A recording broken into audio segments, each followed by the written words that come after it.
So in this video today, I'm going to try and explain to you how to do division using the chunking method. So the chunking method is a way of looking at division within your times tables and thinking, well, within my, for example, 3 times table, I know 3 times 10 is 30. So that means I know that there must be 10 3s within this number, and so on. And you take it into chunks. Okay, so here we're going to look at division using chunking. Here's the question, 57 divided by 3. You're just going to use your 3 times table facts, the ones that you know. And if you need to, you can use a multiplication square to help you with this. So I'm going to think, well, I know that 3 tens are 30, and so a 30 is part of the number 57.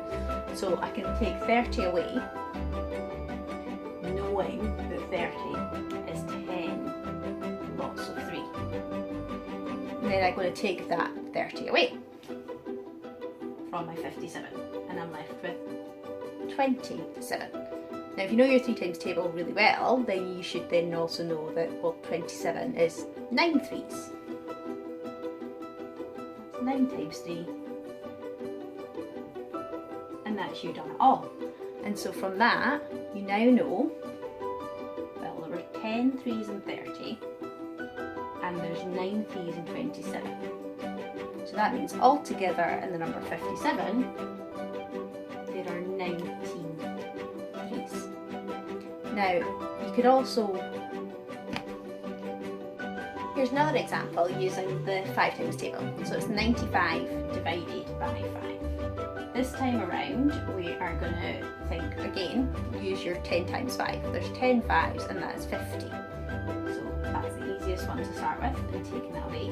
Record that you're remembering, that's 10 5s.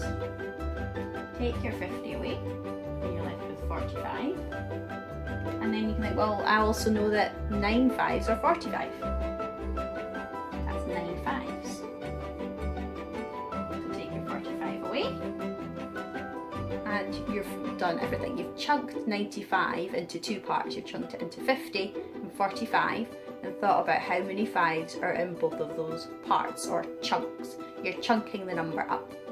So now you can see that there's 10 5s and 50, 9 5s and 45. So altogether there are 19 5s in the number 95. So 95 divided by 5 is 19.